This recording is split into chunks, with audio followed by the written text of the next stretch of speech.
Unacademy. Let's crack it.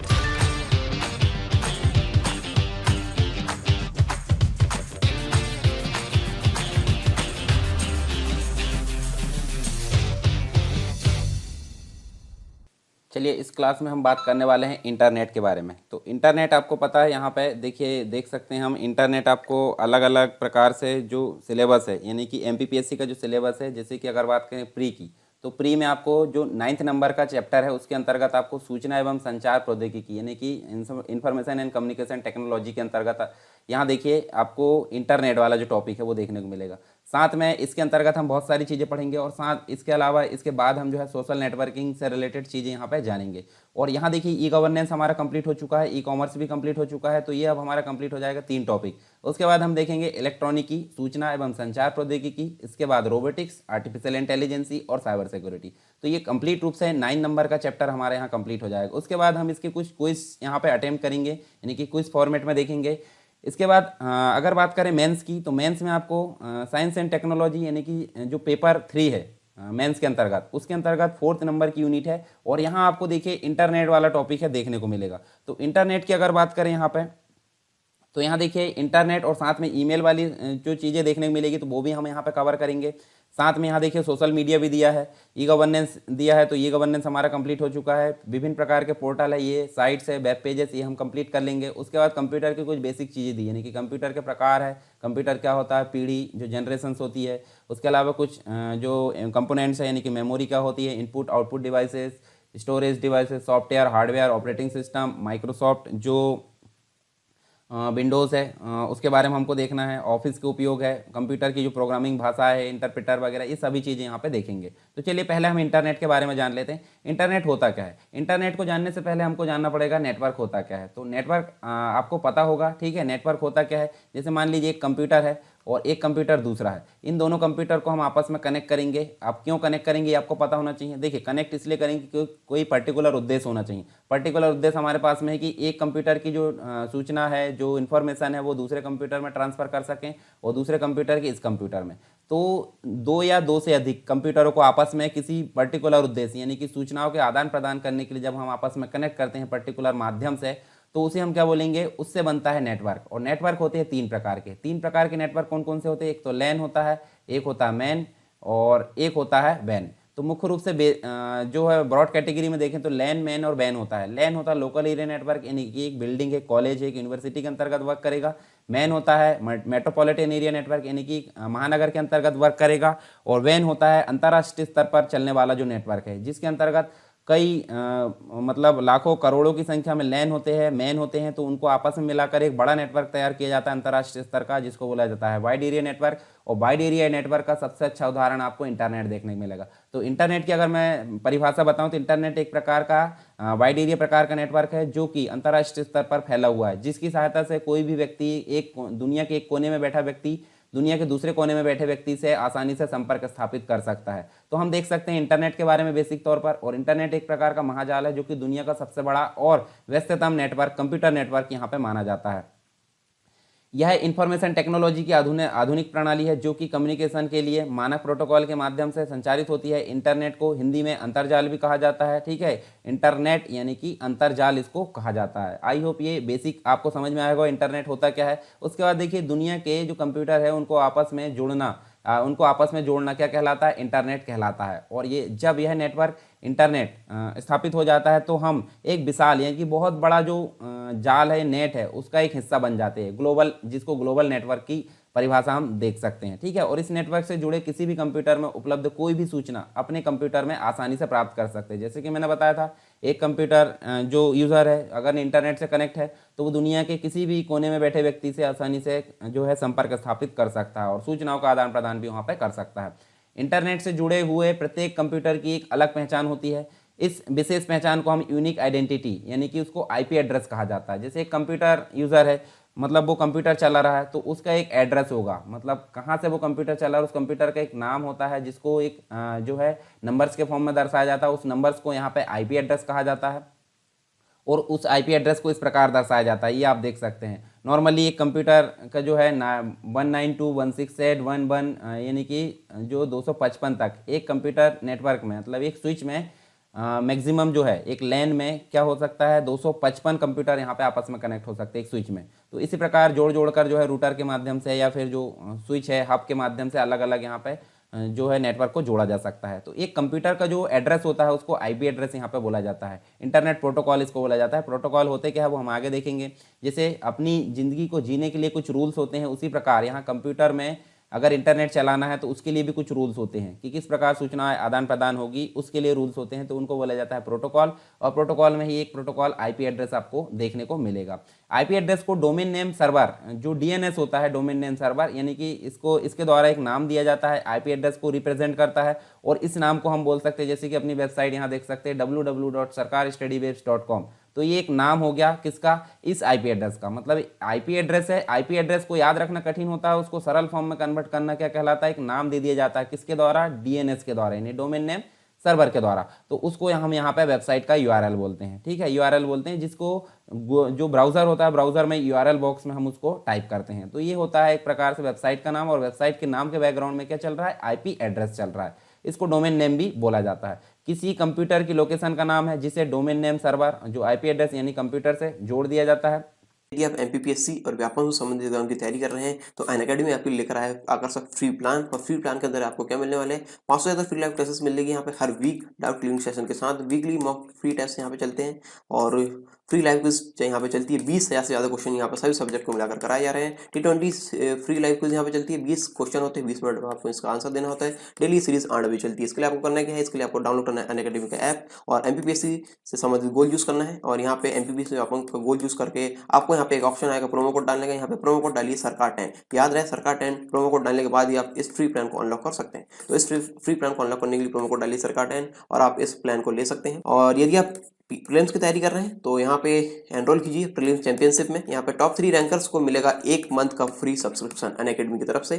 यदि आप अपनी ऑलराउंड प्रिपरेशन करना चाहते हैं तो यहाँ पे अनअकैडमी के आप प्लस बैचेस की तरफ जा सकते हैं। यहाँ पे प्रीलिम्स को क्लियर करने के लिए यहाँ पे एक बैच है द अल्टीमेट 60 डेज कोर्स का। यहाँ पे आप इसको ज्वाइन कर सकते हैं। 60 डेज का क्रैश कोर्स है यहाँ पे। और प्रीलिम्स के लिए एक बैच और यहाँ पे एमपीपीएससी प्रीलिम्स, यहाँ पे 60 डेज का रिवीजन कोर्स है यहाँ पे थ्रू एमसीक्यू सीरीज। आप इसको ज्वाइन कर सकते हैं।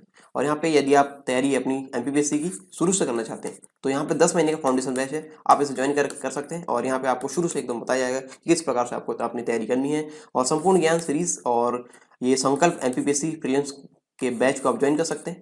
यदि आप ऑलरेडी रिविजन मोड में हैं तो इन कोर्स को ज्वाइन कर सकते हैं। और इसके बाद यदि आप 2019 का प्रीलिम्स क्लियर कर चुके हैं तो स्वप्न पूर्ति बैच यहाँ पे चलाया जा रहा है। 35 दिन में आप एमपीपीएससी की मुख्य परीक्षा में उत्तर लेखन का अभ्यास यहाँ पे कर सकते हैं। और हिंदी मीडियम के लिए ये विशेष है। इसके लिए करना क्या है, आपको एमपीपीएससी और व्यापम संबंधित एग्जाम गोल चूज करना है और प्लस कोर्सेज में जाकर गेट सब्सक्रिप्शन करना है। और यहाँ पे आपको इस प्रकार का इंटरफेस यहाँ पे मिलेगा। यहाँ पे अपने पसंदीदा प्लान को यहाँ पे चूज करके यहाँ पे आप प्रोमो कोड डालिए सरकार 10 प्रोमो कोड डालने से आपको 10% तक का डिस्काउंट यहाँ पे मिलेगा। Download Unacademy app now and let's crack it. अब जैसे मैंने बताया था प्रोटोकॉल, तो प्रोटोकॉल एक रूल्स होते हैं। इनको क्या बोला जाएगा, एक रूल्स बोला जाएगा। रूल्स का मतलब होता है नियम। अच्छा, किसी भी चीज़ को करने के लिए पीछे जो है कुछ नियम्स होते हैं। जैसे अगर बात करें हम जैसे आरटीओ की अगर बात करें, आरटीओ मतलब जो ट्रांसपोर्ट, जो बाइक है, आप बाइक खरीदते हैं तो आरटीओ रजिस्ट्रेशन कराते हो। तो उसके द्वारा कुछ रूल्स होते हैं कि हमको जब चलना है तो हमारे लेफ्ट साइड से चलना है, अगर राइट साइड में कटना है तो हमको या तो इंडिकेटर देना पड़ेगा या तो हमको हाथ देना पड़ेगा। तो ये विभिन्न प्रकार के रूल्स है बाइक चलाने के लिए या सड़क पर चलने के लिए। तो जब सड़क पर चलने के लिए कुछ रूल्स है तो उसी प्रकार इंटरनेट को चलाने के लिए भी कुछ रूल्स होते हैं। उन रूल्स को ही यहाँ पे प्रोटोकॉल बोला जाता है। और प्रोटोकॉल हम देख सकते हैं मुख्य रूप से सबसे इंपॉर्टेंट होता है टीसीपी आईपी। तो टीसीपी का मतलब होता है ट्रांसमिशन कंट्रोल प्रोटोकॉल, ये 3 हो गए। उसके बाद इसी के साथ में मतलब जो है क्या बोलते हैं, समर्पित रूप से दोनों एक दूसरे के पूरक है। तो ये होता है आईपी यानी कि इंटरनेट प्रोटोकॉल। तो जब इंटरनेट प्रोटोकॉल की अगर बात करें तो ये कंप्यूटर का एक अपना एड्रेस होता है, लोकेशन होती है। और एक जगह से, एक कंप्यूटर से दूसरे कंप्यूटर में इंटरनेट के माध्यम से सूचनाओं को एक जगह मतलब भेजने के लिए क्या करते हैं, टीसीपी का प्रयोग करते हैं, यानी ट्रांसमिशन कंट्रोल प्रोटोकॉल। तो प्रोटोकॉल तो ठीक है, नियम है। तो ट्रांसमिशन कंट्रोल, एक स्थान से दूसरे स्थान पर कोई डाटा जा रहा है तो उसको कंट्रोल करने के लिए क्या करते हैं, इस प्रोटोकॉल की जरूरत होती है, यानी टीसीपी की। और एक कंप्यूटर की लोकेशन को बताने के लिए आईपी की। तो दोनों जो है सबसे इंपॉर्टेंट होते हैं। मतलब कोई भी यूजर अगर कंप्यूटर में इंटरनेट चला रहा है तो उसके लिए सबसे बेसिक टीसीपी आईपी जो प्रोटोकॉल है वो जरूरी होता है। ठीक है, अगर ये प्रोटोकॉल नहीं होगा तो कंप्यूटर में जो इंटरनेट है वो चल ही नहीं पाएगा। फिर नेक्स्ट हम देखें तो HTTP होता है। जब भी कोई वेबसाइट का आप URL लिखते हो, जैसे कि मैं पीछे बताता हूँ आपको, देखिए यहाँ पे ये वेबसाइट है, वेबसाइट का एक एड्रेस लिखा है, उसमें आप देख सकते हैं सबसे शुरू में HTTPS लिखा है। तो इसका मतलब क्या होता है, ये भी एक प्रकार का प्रोटोकॉल है और इसका मतलब होता है hyper text transfer protocol. Hyper text transfer protocol इसको बोला जाता है। और ये क्या करता है, जो भी हाइपर टेक्स्ट होता है, हाइपर टेक्स्ट का मतलब होता है HTML लैंग्वेज के द्वारा हम जो वेब पेज तैयार करते हैं, जिसे हाइपर टेक्स्ट मार्कअप लैंग्वेज बोला जाता है। तो इसकी सहायता से कोई भी हम जो है वेब पेज तैयार करते हैं, तो उस वेब पेज के जो कंटेंट है उसको एक स्थान से दूसरे स्थान पर ले जाने के लिए इस प्रोटोकॉल की जरूरत होती है, जिसका नाम है HTTP। तो हाइपर टेक्स्ट ट्रांसफर प्रोटोकॉल इसको बोला जाता है। ठीक है, सबसे शुरू में इसको वेबसाइट की URL में रखा जाता है। उसके बाद होता है FTP। तो जैसे आप देखिए, डाउनलोड और अपलोड तो सुने होंगे आपने। डाउनलोड और अपलोड यानी कि इंटरनेट से कोई चीज़ें हमारे कंप्यूटर में लाना डाउनलोड कहलाता है, और हमारे कंप्यूटर से इंटरनेट में अपलोड करना क्या कहलाता है, मतलब भेजना अपलोड कहलाता है। तो इन दोनों काम को करने के लिए यहाँ पे इस प्रोटोकॉल की जरूरत होती है, जिसका नाम है FTP। FTP मतलब फाइल ट्रांसफर प्रोटोकॉल इसको बोला जाता है। फिर होता है SMTP। SMTP का मतलब होता है सिंपल मेल ट्रांसफर प्रोटोकॉल, यानी कि जो ईमेल होता है, ईमेल को मेंटेन करने के लिए, यानी कि ईमेल को एक स्थान से दूसरे स्थान पर मेंटेन करने के लिए जो प्रोटोकॉल का यूज़ होता है उसको बोला जाता है सिंपल मेल ट्रांसफ़र प्रोटोकॉल। ठीक है, और अधिक प्रोटोकॉल भी होती है, उनको हम बाद में विस्तार से जान लेंगे। अभी हमारे पास में बेसिक तौर पर जो टॉपिक है वो इंटरनेट हम पढ़ रहे हैं। उसके बाद देखिए जो नेटवर्क है, मतलब जो इंटरनेट है वो कैसे वर्क करता है। तो आपको पता है एक प्रकार का वाइड एरिया नेटवर्क है। जैसे इंडिया में एक कंप्यूटर में कनेक्ट है, तो ग्लोबली देखिए एक ISP के माध्यम से जो है अलग अलग जो है सैटेलाइट्स है, मतलब पहले तो ये जो है नेटवर्क किससे कनेक्ट होगा, एक कंप्यूटर के माध्यम से हम फिर ISP में कनेक्ट होंगे फ़ोन लाइन के माध्यम से। उसके बाद ISP कहाँ कनेक्ट होगा, सैटेलाइट के माध्यम से। और सैटेलाइट जो है अन्य देशों, यानी कि जैसे अमेरिका की बात करें, लंदन की बात करें, अलग अलग देशों में आपस में हम जो है इंटरनेट के माध्यम से कनेक्ट हो जाते हैं और आसानी से एक जगह से दूसरी जगह जो है हम सूचनाओं को भेज सकते हैं। तो इस प्रकार से जो है इंटरनेट यहाँ पे देखने को मिलता है। और देखिए यहाँ पे हम बात करें इंटरनेट की, तो देखिए मैंने बताया था जैसे कंप्यूटर होता है, कंप्यूटर में जो होते हैं, कंप्यूटर हमेशा 0 1 को समझता है। तो कंप्यूटर 0 1 को समझता है, तो आप देख सकते हैं यहाँ पे देखिए फोन लाइन जो हमेशा एनालॉग सिग्नल को यहाँ पर सपोर्ट करती है। एनालॉग सिग्नल यानी कि जैसे मैं बात कर रहा हूँ आपको सुनाई दे रहा है जैसे का वैसा, अगर मैं फ़ोन पे बात करूँ तो भी आपको वैसा सुनाई देगा जैसे मैं बोल रहा हूँ। तो वो क्या है, वो एक एनालॉग सिग्नल है। एनालॉग सिग्नल मतलब आप इस प्रकार से ऐसे देख सकते हैं। और डिजिटल सिग्नल यानी कि 0 1 के फॉर्मेट में जो चलते हैं, तो डिजिटल जो 0 1 वाला जो फॉर्मेट है उसको डिजिटल सिग्नल बोला जाता है, और हमारी वॉइस जैसे कि वैसे जाए उसको बोला जाता है एनालॉग सिग्नल। तो यहाँ देखिए कन्फ्यूजन क्या है कि भाई इंटरनेट जो टेलीफोन लाइन है उसमें एनालॉग सिग्नल बह रहा है और यहाँ कंप्यूटर में 0 1, और सामने वाले के पास भी यहाँ कंप्यूटर है और वो भी 0 1 वाला है, परंतु यहाँ फिर से टेलीफोन लाइन में एनालॉग सिग्नल है। तो देखिए दोनों में आपस में कनेक्टिविटी स्थापित करने के लिए क्या करना पड़ता है, एक डिवाइस की जरूरत पड़ती है जिसको बोला जाता है मॉडेम। अब मॉडेम क्या करता है, मॉडेम 2 शब्दों से मिलकर बना है, मॉड्यूलेशन और डीमॉड्यूलेशन। मॉड्यूलेशन यानी 0 1 को एनालॉग में करना। देखिए 0 1 वाला ऐसे मान लीजिए मैं यहाँ से ईमेल भेज रहा हूँ, तो ईमेल कैसा भेजा जाएगा, 0 1 के फॉर्मेट में, पर भेजा किससे जाएगा, टेलीफोन लाइन के माध्यम से, ISP यानी इंटरनेट के माध्यम से, और फिर उधर दूसरी ISP में जाकर वो कहाँ जाएगा, दूसरे कंप्यूटर में जाएगा। तो हम देख सकते हैं यहाँ पे 0 1 को एनालॉग में यानी कि जो टेलीफोन लाइन वाली जो भाषा उसमें कन्वर्ट करने के लिए एक डिवाइस की जरूरत होती है जिसे बोला जाता है मॉडेम, और इसको बोला जाता है मॉड्यूलेशन। और यहाँ से ये सिग्नल चला गया किसमें, इंटरनेट के माध्यम से, और फिर दूसरी ISP में कनेक्ट हुआ, फिर टेलीफोन लाइन से बहते हुए एनालॉग सिग्नल कहाँ गया, मॉडेम में। अब मॉडेम यहाँ से देखिए एनालॉग सिग्नल जो है कहाँ चला जाएगा, एनालॉग सिग्नल मॉडेम के माध्यम से 0 1 में कन्वर्ट हो जाएगा, और सामने वाला जो यूज़र है जिसे मैंने ईमेल भेजा हो वो उसको आसानी से पढ़ सकता है। ठीक है, अब कंप्यूटर में तो वो हमारी भाषा में दिख जाएगा, क्योंकि कंप्यूटर में आपको पता है ट्रांसलेटर प्रोग्राम यूज़ होते हैं। ट्रांसलेटर प्रोग्राम मतलब एक होता है असेंबलर, एक होता है कंपाइलर और एक होता है इंटरप्रेटर, और एक और चीज़ होती है, एक इनक्रिप्शन होता है, एक डिक्रिप्शन होता है। तो इनक्रिप्शन मतलब हमारे द्वारा भेजा गया ईमेल जो है किसी कोड में कन्वर्ट करके भेज दिया जाएगा और सामने वाले यूज़र के पास जाकर उसको डिक्रिप्ट कर देगा, यानी कि उसी भाषा में कन्वर्ट कर देगा, तो इसको डिक्रिप्शन बोलते हैं। तो एनक्रिप्शन मतलब कोड में कन्वर्ट करना और कोड को फिर अपनी भाषा में कन्वर्ट करना डिक्रिप्शन होता है। तो ये देखिए आपको वर्किंग समझ में आ गई होगी इंटरनेट की कैसे वर्क करता है। अब इंटरनेट का जो इतिहास है वो हम देख लेते हैं। इतिहास मतलब इंटरनेट का जो है जन्म कैसे हुआ, इंटरनेट का बॉर्न कैसे हुआ। तो सबसे पहले इंटरनेट की जो शुरुआत है अमेरिका सेना द्वारा पेंटागन अमेरिका के रक्षा विभाग के द्वारा की गई थी। 1969 की अगर बात करें तो ARPANET नाम का एक नेटवर्क बनाया गया था। मतलब क्या है इसका, एडवांस रिसर्च प्रोजेक्ट एजेंसी इसको बोला जाता है। और ये एक नेटवर्किंग प्रोजेक्ट लॉन्च किया गया, मतलब वहाँ पे सेना को ज़रूरत थी कि अपनी कुछ सूचना डाटा को जो है इंटरनेट के माध्यम से वहाँ पे सेना से संबंधित रख सके, ताकि कुछ युद्ध हो, कुछ दुर्घटना हो तो वो सूचनाएं जो है सुरक्षित रखी जा सके। तो उसी के लिए एक नेटवर्क बनाया गया था बेसिक तौर पर, जिसको बोला जाता था ARPANET। और इसका इस्तेमाल युद्ध के समय बिना किसी मुश्किलों के गोपनीय सूचना भेजने और संचार व्यवस्था को सुरक्षित रखने के लिए किया गया था। थोड़े समय के बाद देखें तो उससे मिलने वाले लाखों लाभ यानी कि जो एडवांटेजेस है उसको देखते हुए जो शोधकर्ता थे, रिसर्चर्स थे, साइंटिस्ट थे, मिलिट्री के जो लोग थे, कॉन्ट्रैक्टर्स थे, ये जो है इसका इस्तेमाल बड़ी मात्रा में करने लगे। इसी के साथ में एक पर्सन है जिनका नाम था वे जो है विंट सर्प इनको बोला जाता है, या विंटन ग्रे सर्प इनको बोला जाता है पूरा नाम, और साथ में इनके थे वॉपकैन। ये दोनों पर्सन को यहाँ पे इंटरनेट का जनक माना जाता है। इनके द्वारा क्या किया गया, ये दोनों शख्स के द्वारा 1970 में इंटरनेट की शुरुआत की गई और इसलिए इंटरनेट का जनक इनको माना जाता है। एक और पर्सन थे रेटॉम लिंसन, इन्होंने 1972 में पहला ईमेल भेजा। 1972 में इनके द्वारा पहला ईमेल भेजा गया और ब्रिटिश डाकघर में पहली बार इंटरनेट का इस्तेमाल साल 1979 में किया गया। ठीक है, मतलब नई जो टेक्नोलॉजी थी उसके रूप में इसका इस्तेमाल किया गया और इसके बाद ही कंप्यूटर तकनीकी में तेजी से विकास हुआ।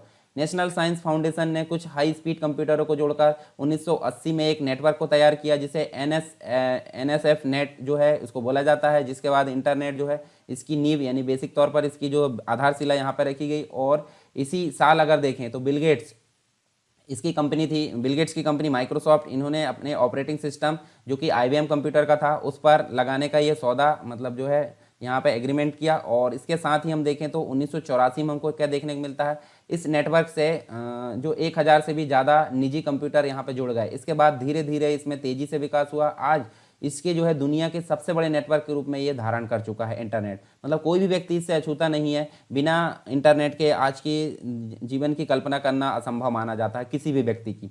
आम जनता की अगर बात करें तो आम जनता के लिए साल 1989 में इंटरनेट को खोल दिया गया, जिससे जो है इस्तेमाल बड़े स्तर पर लोगों द्वारा कम्युनिकेशन यानी कि संचार के लिए, रिसर्च यानी कि शोध के लिए किया जाने लगा। वर्ल्ड वाइड वेब यानी कि WWW जो है इसकी खोज की अगर बात करें तो इसकी खोज जो है 1990 में की गई। और किसके द्वारा की गई, एक पर्सन थे टिम बर्नर ली, इनके द्वारा इनकी खोज की गई। और इसके बाद इस क्षेत्र में और अधिक तेजी से यहाँ पे विकास होता चला गया।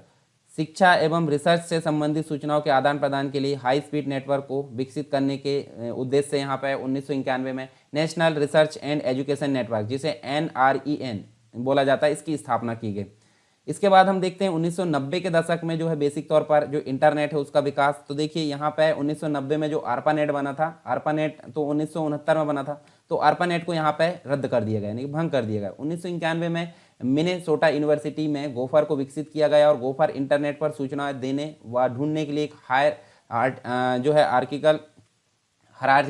हायरार्किकल का मतलब होता है एक ट्री स्ट्रक्चर, यानी कि इस प्रकार से हम देख सकते हैं एक मीनू पर आधारित विधि थी और इस टूल ने इंटरनेट को अधिक आसान बनाया। इसके अलावा 1993 की अगर बात करें तो सर्न यानी कि European centre for nuclear research, जो कि स्विट्जरलैंड के अंतर्गत जिनेवा में जो है, इसके वैज्ञानिक जो थे टिम बर्नर ली, जैसे कि मैंने बताया WW का जो विकास है वो टिम बर्नर ली के द्वारा किया गया। तो टिम बर्नर ली को यहाँ मतलब टिम बर्नर ली ने WWW को वर्ल्ड वाइड वेब को विकास किया या विकसित किया। WWW इंटरनेट पर सूचनाओं को व्यवस्थित करने यानी कि एक प्रकार का बड़े स्तर का डाटाबेस है ये, उसको प्रदर्शित करने व एक्सेस करने के लिए हाइपरटेक्स्ट ट्रांसफर प्रोटोकॉल यानी कि HTTP जो प्रोटोकॉल हमने पढ़े हैं और वह हाइपरलिंक का यहाँ पर उपयोग करता है, यानी कि क्लिक करे तो कहीं दूसरी लोकेशन पर वो पहुँचाएगा। इसके साथ ही 1993 में NSF नेट जो है बैकबोन पुनः T3 में परिवर्तित हुआ और जिसका तात्पर्य क्या है, एक सेकंड में या तो 45 मिलियन बिट्स डेटा या फिर 1400 टेक्स्ट पेज को ट्रांसमिट कर सकता था एक सेकंड में। इसके अलावा 1993-94 में मोज़ेक और जो नेटस्केप नेविगेटर है, ये ब्राउज़र एक प्रकार का जैसे कि गूगल क्रोम है उसी प्रकार का नेटस्केप नेविगेटर था, जैसे ग्राफिकल वेब ब्राउज़र मार्केट में आए और इंटरनेट कम्युनिटी में काफ़ी चलन बढ़ा। और इन ब्राउज़र की जो ग्राफिक्स क्षमता थी WW व इंटरनेट आम आदमी तक पहुंचाने में आसान बना सकता था। साथ ही भारत की अगर बात करें तो भारत में विदेश संचार निगम लिमिटेड द्वारा टेलीफोन लाइन के जरिए भारत में जो है सबसे पहले इंटरनेट का इस्तेमाल 15 अगस्त 1995 में शुरू किया गया और शुरुआत में जो है देश के करीब 20 से 30 कंप्यूटर ही इंटरनेट से जुड़े थे या जुड़ सके थे। ठीक है, तो ये सारी चीज़ हम देख सकते हैं यहाँ पे। अब इसके बाद जो है नेक्स्ट हम देखेंगे रिक्वायरमेंट, यानी इंटरनेट की रिक्वायरमेंट क्या है वो हम बाद में देखेंगे। पहले हम देख लेते हैं हमने क्या क्या चीज़ें पढ़े हैं बेसिक तौर पर जो आपको समझ में आ गया होगा। तो हमने जो मेंस और प्री दोनों के टॉपिक को यहाँ पे कवर किया है। तो इंटरनेट क्या होता है वो हमने देखे हैं, ठीक है, समझ में आ गया होगा। एक प्रकार का नेटवर्क है WAN यानी वाइड एरिया नेटवर्क। और बेसिक तौर पर हम जो है प्रोटोकॉल के बारे में जाने, TCP/IP, HTTP, FTP, SMTP। उसके बाद हमने नेटवर्क कैसे वर्क करता है इंटरनेट, उसके बाद हम देखें बेसिक तौर पर उसकी जो टेक्नोलॉजी कैसे काम करती हैं, इंटरनेट का वोन कैसे हुआ, ठीक है, ये हिस्ट्री हमने देखें और ये सारी चीज़ आपको समझ में आ गई होगी। आप टेलीग्राम चैनल ज्वाइन कर सकते हैं। इसके बाद के जो टॉपिक है हम जो नेक्स्ट क्लास है उसमें कवर करेंगे। टेलीग्राम चैनल सरकार स्टडी वेब्स, इसको आप ज्वाइन कर सकते हैं। दूसरी चीज़, चर्चा परिचर्चा उत्तर लेखन ग्रुप भी आप ज्वाइन कर सकते हैं, ताकि आप जो है मेंस आंसर राइटिंग को यहाँ पर साथ में लेकर चले। प्री आ गया है, इसका मतलब ये नहीं कि आपको मेंस को छोड़ देना है, मेंस को आपको साथ में लेकर चलना है, क्योंकि बाद में इसके लिए आपको बिल्कुल टाइम नहीं मिलने वाला है। यदि आप एमपीपीएससी और व्यापम से संबंधित एग्जाम की तैयारी कर रहे हैं तो अनअकैडमी आपके लिए लेकर आया आकर्षक फ्री प्लान। और फ्री प्लान के अंदर आपको क्या मिलने वाले हैं, 500 से ज़्यादा फ्री लाइव क्लासेस मिलेगी यहाँ पे हर वीक डाउट क्लियरिंग सेशन के साथ। वीकली मॉक फ्री टेस्ट यहाँ पे चलते हैं और फ्री लाइव क्विज यहाँ पे चलती है। 20,000 से ज़्यादा क्वेश्चन यहाँ पे सभी सब्जेक्ट को मिलाकर कराए जा रहे हैं। T20 फ्री लाइव क्विज यहाँ पे चलती है। 20 क्वेश्चन होते हैं, 20 मिनट में आपको इसका आंसर देना होता है। डेली सीरीज 8 बजे चलती है। इसके लिए आपको करना क्या है, इसके लिए आपको डाउनलोड करना है अनअकैडमी का ऐप और एमपीपीएससी से संबंधित गोल यूज करना है। और यहाँ पे एमपीपीएससी का गोल यूज करके आपको यहाँ पे एक ऑप्शन आएगा प्रोमो कोड डालने का। यहाँ पे प्रोमो कोड डालिए सरकार 10, याद रहे सरकार 10। प्रोमो कोड डालने के बाद ही आप इस फ्री प्लान को अनलॉक कर सकते हैं। तो इस फ्री प्लान को अनलॉक करने के लिए प्रोमो कोड डालिए सरकार 10 और आप इस प्लान को ले सकते हैं। और यदि आप प्रीलिम्स की तैयारी कर रहे हैं तो यहाँ पे एनरोल कीजिए प्रीलिम्स चैंपियनशिप में। यहाँ पे टॉप 3 रैंकर्स को मिलेगा 1 मंथ का फ्री सब्सक्रिप्शन अनअकैडमी की तरफ से। यदि आप अपनी ऑलराउंड प्रिपरेशन करना चाहते हैं तो यहाँ पे अनअकैडमी के आप प्लस बैचेस की तरफ जा सकते हैं। यहाँ पे प्रीलिम्स को क्लियर करने के लिए यहाँ पे एक बैच है द अल्टीमेट 60 डेज कोर्स का। यहाँ पे आप इसको ज्वाइन कर सकते हैं। 60 डेज का क्रैश कोर्स है यहाँ पे। और प्रीलिम्स के लिए एक बैच और यहाँ पे एमपीपीसी प्रीलिम्स यहाँ पे 60 डेज का रिवीजन कोर्स है यहाँ पे थ्रू एमसीक्यू सीरीज। आप इसको ज्वाइन कर सकते हैं। और यहाँ पे यदि आप तैयारी अपनी एमपीपीसी की शुरू से करना चाहते हैं तो यहाँ पे 10 महीने का फाउंडेशन बैच है, आप इसे ज्वाइन कर सकते हैं। और यहाँ पे आपको शुरू से एकदम बताया जाएगा कि किस प्रकार से आपको अपनी तैयारी करनी है। और संपूर्ण ज्ञान सीरीज और ये संकल्प एमपीपीएससी प्रीलिम्स के बैच को आप ज्वाइन कर सकते हैं।